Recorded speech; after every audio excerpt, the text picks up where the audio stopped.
Assalomu alaykum azizlar. Demak, 2025-yil 23-fevral kuni sertifikat imtihoniga tushgan mana bu misol. ABC'da to'rtburchakka aylanib tashqi chizilgan va bu to'rtburchak diagonallari AC va DB diagonallari N nuqtada kesishgan. Mana shu kesishgan nuqtasida tomonlarga perpendikulyar chiziqlar tortib chiqilgan. Xo'sh, va ularning o'lchamlari ham berilgan bo'lsa, AN taqsim NC ni top. Demak, bu yerda nima qilamiz? Bu yerda qiladigan ishimiz o'xshashlikdan foydalanamiz. Birinchidan, biz bilamizki, aylanaga vatar chizilsa, shu vatarni tortib, aylanani chizig'ida yotgan burchaklar har doim bir-biriga teng bo'ladi. Demak, AB ni, mana bu AB vatarni tortib, aylanada yotgan mana bu burchak alfa bo'lsa, shu AB ni tortib, aylanada yotgan ikkinchi burchak mana bu ham o'rtoqlar alfa bo'ladi. Endi mana bu BD vatar borku, BD vatar. Shuni tortib aylanada yotgan mana bu burchakni beta deydigan bo'lsak, shu BD ni tortib aylanada yotgan ikkinchi vatar mana bu. Bu ham beta bo'ladi. Xo'sh, yoki bo'lmasam mana bu DC vatarni tortib aylanada yotgan mana bu burchakni gamma deydigan bo'lsak, shu DC vatarni tortib aylanada yotgan mana bu burchagimiz ham gamma bo'lardi o'rtoqlar. Xo'sh, bularni aniqlab oldik. Endi nima ish qilamiz? Endi yana bitta ishimiz qolibdi bizda. Mana bu AD vatarni tortib yotgan mana bu burchagimiz, ya'ni aylanada yotibdi.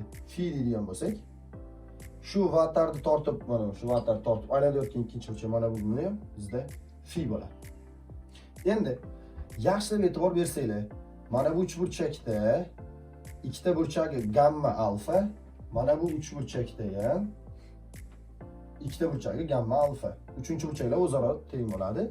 Endi tabiiyki, uchta burchagi teng bo'lgandan keyin bu uch burchaklar o'xshash bo'ladi. Ya'ni AND bilan AND uch burchak bilan BNC uch burchak bir-biriga o'xshash. Endi o'xshashlikdan foydalanadigan bo'lsak, uch burchak balandliklari, endi mana bu balandlik bo'lib turibdi hozir. Bu ildizosti 5, buni balandligi, bu ikkinchisi balandligi. Balandliklar nisbati, ya'ni ildizosti 5 ni mana bu 8, ildizosti 5 taqsim ildizosti 21 ga nisbati teng bo'ladi. Xo'sh, bu yerda alfani qarshisi mana uch burchak uchun, BNC uchun alfani qarshisida yotgan tomon BN ni nisbati bo'ladi AND da alfani qarshisida yotgan tomon, AN alfani qarshisida yotibdi, mana alfa qarshisi. AN ga nisbati bo'ladi. Hamma tushundik? Balandliklar nisbati mos tomonlar nisbatiga teng, mana ikkita uch burchak uchun.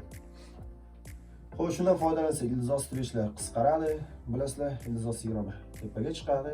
Demak, ildizosti 21 taqsim 8 bo'ladi. Endi bizga lekin bu kerak emasdi, to'g'ri, bizga AN taqsim NC kerak. Mana shu joyda demak, ikkalasining joyini shunday almashtirsak, AN taqsim BN teng bo'ladi. Bularda ham joy almashadi. 8 taqsim ildizosti 21. Bu qanday chiqqani tushundinglar? Mana bu uch burchak bilan mana bu uch burchak bir-biriga o'xshash qilib, balandliklar nisbati mos tomonlar nisbatiga teng. Endi nima ish qilamiz? Xo'sh, endi qaraydigan bo'lsanglar, mana bu yerda ANB da ikkita burchak beta phi, DNC da ham ikkita burchak beta phi. Uchinchisi ham teng bo'ladi. Uchtadan burchak teng bo'lgandan keyin bu uch burchaklar o'zaro o'xshash bo'ladi. Demak, ANB bilan DNC bir-biriga o'xshash. Demak, bular o'xshaydigan bo'lsa, ya'ni o'xshash bo'lsa, balandliklar nisbati to'rni, mana bu uch burchakdagi balandlik to'rni, bu balandlik bo'lib turibdi-da. 8 taqsim ildizosti 21 ga nisbati teng bo'ladi. Endi qaraylik. Betani qarshisida BN yotibdi, bu uch burchakda. BN ni bu uch burchakda betani qarshisida NC yotibdi. O'rtoqlar, NC ga nisbati bo'ladi. Endi bilasizlar, ildizosti 21 tepaga chiqadi, 4 bilan 8 qisqaradi, ildizostida 21 taqsim 2 degan javob bo'lar ekan. NC ko'paytirish bu o'tsa, BN teng bo'ladi. Ildizostida 21 NC taqsim 2 ga. Hamma tushundik? Demak, mana bu uch burchak bilan mana bu uch burchakni o'xshashligini topdik. Shuni BN o'rniga olib boramiz, masala deyarli hal. Demak, AN taqsim BN o'rniga mana bu boryapti. Ildiz ostida 21 NS taqsim 2 teng bo'lyapti. 8 taqsim ildiz ostida 21. Xo'sh, endi ildiz ostida 21 taqsim 2 shuni ko'paytirish bo'ladi, bilasizlar. NS qolaversin bu yoqda. Bizga o'sha nisbat kerak. Ya'ni AN taqsim NS teng bo'ladi. Ildiz ostida 21 taqsim 2 ko'paytirilgan 8 taqsim ildiz ostida 21. Qisqarib ketsa, bular qisqarsa 4. Demak, AN ni NS ga nisbati teng bo'lar ekan 4 ga. Demak, buni eslab qolamiz. AN ni NS ga nisbati 4 ga teng o'rtoqlar. Xo'sh, demak, masalaning birinchi sharti hal bo'ldi. Bu nisbat 4 ga teng. Keyingisida aytishi bo'yicha, demak, keyingi shartga ko'ra xo'sh, ya'ni B sharti ham bor edi buni. B shartiga ko'ra AC tomonni bergan, adashmasam shu. Diagonalni bergan. Hozir demak. Hozir.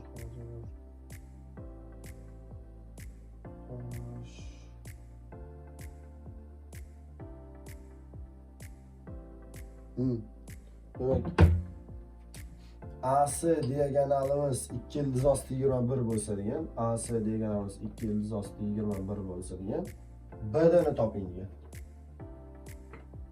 Ikkinchi shart shunday ekan, BD ni topishimiz kerak ekan. Xo'sh, endi qanday topamiz? Birinchidan bilamizki, BD nimaga teng? Mana bu BN bilan ND ni yig'indisi. BN qo'shilgan ND. Ikkalasini qo'shadigan bo'lsak, demak, o'sha BD degan chiqarib topishimiz kerak. Uni qayerdan topib kelamiz? Uni mana bu yerda bor bizda. BN ildiz osti 21 NS taqsim 2. Demak, hozir NS ga mana bu yerda bog'laymiz. Ketdi. NS ko'paytirish bo'lsa, bizda chiqadiki AN teng bo'ladi. Bu ko'paytirish bo'layotganda, demak, 4 ta NS ga. AN nima ekan? 4 ta NS ga teng. Xo'sh, endi AC degani nima degani o'zi? Shu AN bilan NS ni yig'indisi, demak, AN ga qo'shamiz NS ni. O'sha AC degani chiqish kerak. AC degani 2 ildiz osti 21. AN o'rniga 4 ta NS qo'yadigan bo'lsak, qo'shilgan NS teng 2 ildiz ostida 21. Demak, 5 ta NS teng bo'lar ekan 2 ildiz ostida 21 ga. Shunda NS teng bo'lar ekan 5 bo'lish bo'lib o'tsa 2 ildiz osti 21 taqsim 5 ga. Demak, NS ni topdik. NS ni topdik-ku, AN shuni 4 ga ko'paytirilgan variantda bo'ladi. Demak, AN ham bizda chiqadi. Xo'sh, endi biz lekin AN topib o'tirmaymiz, chunki BN ni topishimiz kerak. BN da NS ga bog'liqligi bor-ku. Demak, BN teng bo'ladi. Xo'sh, ildiz ostida 21 taqsim 2 ko'paytirilgan NS o'rniga mana buni borib qo'yamiz. 2 ildiz ostida 21 taqsim 5. Ikkilar qisqaradi. Ikkalasini ko'paytirsak 21 taqsim 5 bo'ladi o'rtoqlar. BN chiqdi.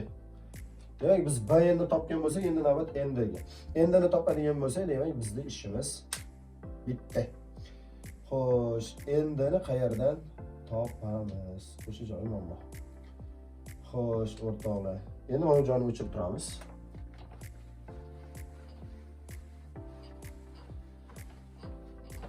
Bizga mana joy kerak bo'ladi hali. Nimaga? Chunki yana bitta o'xshashlikdan foydalanishimiz kerak ekan. Qaranglar.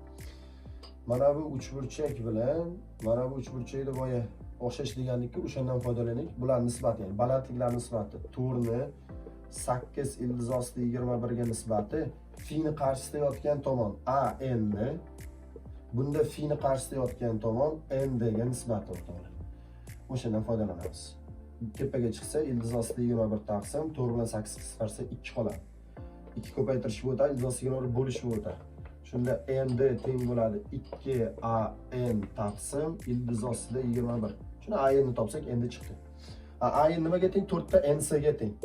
Demak, AN teng 4 ko'paytirib NS ni topganmiz. 2 ildiz ostida 21 taqsim 5. Ko'paytirsak 8 ildiz ostida 21 taqsim 5 bo'ladi. Keyin olib borib AN o'rniga qo'yish kerak. Endi chiqadi o'rtoqlar.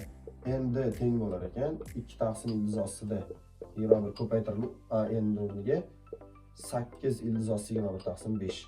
Ular qisqaradi, ikkalasi ko'paytirilsa 16 taqsim 5. Demak, masala hal. Endi ham bor, bayan ham bor. Qo'shib qo'ysak bo'ldi. Demak, 21 taqsim 5 qo'shilgan 16 taqsim 5 jami 37 taqsim 5. Bo'ladigan bo'lsa 7 butun 4 bo'lar ekan. Demak, ikkinchisi ham hal.